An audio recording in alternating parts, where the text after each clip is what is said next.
Hello दोस्तों, स्वागत है आपके अपने चैनल अभिलम सॉल्यूशन में। दोस्तों आज के वीडियो में हम रीजनिंग के क्वेश्चन में सीरीज टेस्ट लेके आए हैं। दोस्तों इस तरीके के क्वेश्चन हर एक एग्जाम में पूछा जाता है, तो आप इसको राइट अप्रोच लगा के पूरे मार्क प्राप्त कर सकते हो। आइए देखते हैं पहला क्वेश्चन है 2 4 12 48 220। इसमें हम देखते हैं दोस्तों कि इसमें एकदम से संख्या आगे बढ़ रही है, गुणात्मक रूप से बढ़ रही है। तो इसमें सबसे पहले हम गुना करके देखेंगे। तो 2 से 4 तो यानी कि ये 2 गुना हुआ है। फिर 4 से 12 तो इसमें 3 गुना किया गया है। 12 से 48 में इसमें 4 गुना किया गया है। 48 से 240 में इसमें 5 गुना किया गया है। तो 250 से जो अगला संख्या होगा 250 से जो अगला संख्या होगा उसमें अगला हम करेंगे क्या, 6 से गुना कर देंगे तो हमारा उत्तर हो जाएगा 1440। तो इस तरीके से आप इस क्वेश्चन को हल कर सकते हो।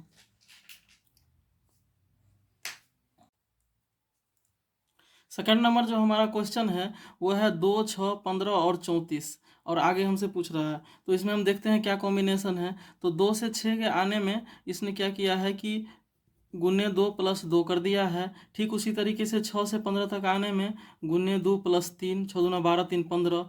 और 15 से 34 तक आने में गुने 2 प्लस 4। तो आगे हम करेंगे 34 में तो गुने 2 और प्लस 5। तो ये हमारा हो गया 34 दूना 68 और 5 73। 73 किसी ऑप्शन में है क्या? हाँ है, तो ये हमारा उत्तर हो जाएगा। नेक्स्ट जो हमारा क्वेश्चन है वो ये है कि 2 8 14 24 34 और 48 और आगे हमसे पूछ रहा है। तो इसमें हम देख रहे हैं तो ये बढ़ रहा है हमारा 2 से 6 तक आने में हमारा 6 बढ़ रहा है। ठीक उसी तरीके से 8 से 14 तक आने में 6 बढ़ रहा है। 14 से 24 तक जाने में तो हमारा 10 बढ़ रहा है। फिर 24 से 34 तक जाने में 10 बढ़ रहा है, यानी 2 बार 6 बढ़ रहा है, 2 बार 10 बढ़ रहा है। फिर अगर 34 से हम 48 तक आते हैं तो इसमें 14 बढ़ रहा है। तो फिर हम आगे इसमें 14 जोड़ देंगे तो ये हमारा हो जाएगा 62। तो 62 हमारा डी उत्तर हो जाएगा।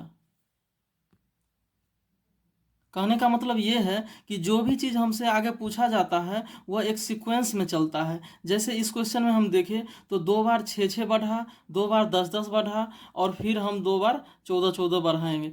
तो एक बार अगर 14 दिया हुआ है तो दूसरा बार 14 बढ़ा के हमारा उत्तर आ जाएगा। तो जब भी हमारा आंसर आएगा एक सीक्वेंस में आएगा। नेक्स्ट जो हमारा है वो है 1 8 और 27 और आगे पूछा है। तो हम पहले देखते हैं कि 1 का स्क्वायर करेंगे तो 1, 3 का, अगर 1 का क्यू करेंगे तो 1, 3 का 2 का क्यू करेंगे तो 8 और 3 का क्यू करेंगे तो 27। तो क्या 4 का क्यू हो जाएगा? आपको 64 है कहीं में? तो नहीं है ना। तो इस तरीका से मेथड। तो आइए दूसरे तरीका से इसको देखते हैं। अगर हम इसमें 1 का स्क्वायर प्लस 0 कर दें तो ये हो जाएगा 1। अगर इसमें हम 3 का स्क्वायर प्लस माइनस 1 कर दें तो ये 8 हो जाएगा। अगर हम इसमें 5 का स्क्वायर प्लस 2 कर दें तो ये 27 हो जाएगा। ठीक उसी तरीके से अगर हम 7 का स्क्वायर माइनस 3 कर दें तो ये जाके 46 हो जाएगा। तो 46 हमारा उत्तर है क्या? हाँ 46 है। इसमें क्या किया गया है दोस्तों, एक बार तो जो है सो आपको विषम संख्या का स्क्वायर किया गया है और उसके बाद फिर 0 जोड़ा गया है, फिर 1 घटाया गया है, फिर 2 जोड़ा गया है, फिर 3 घटाया गया है। तो ये सीक्वेंस आपको चला हुआ है इसमें। तो इस तरीके से उत्तर हमारा बी आ जाएगा। अभी तक जितने प्रश्न देखे थे दोस्तों उसमें जो है संख्या बढ़ रही थी, लेकिन इसमें हम देखते हैं तो संख्या घट रही है। जैसे 81 हो गया, फिर 27 9 3। तो इसमें हम देखते हैं जैसे कि 81 हो गया तो इसमें अगर 3 से भाग दें हम, अगर इसमें 3 से भाग दें तो ये 27 हो जाता है। अगर इसमें भी 3 से भाग दें तो ये 9 हो जाता है। इसमें भी 3 से भाग दें तो 3 हो गया। और अगर 3 में हम 3 से भाग दें तो 1 हो जाएगा। तो इस तरीके से हमारा एक आंसर हो जाएगा। तो ये देख रहे हैं कि जब संख्या घटती है तो अधिकतर उसमें भाग लगने के कारण जो है सो ये उत्तर आता है। तो जब भी संख्या दोस्तों घटे तो आप भाग लगा करके पहले चेक कर सकते हो। आइए नेक्स्ट क्वेश्चन को देखते हैं। इस क्वेश्चन में अगर हम देखें तो इसमें जो वैल्यू दिया हुआ है ना उसी को बट्टा में लिख दे रहा है। जैसे 8 है तो उसको 1/8, 22 है तो 1/22, 37 है तो 1/37।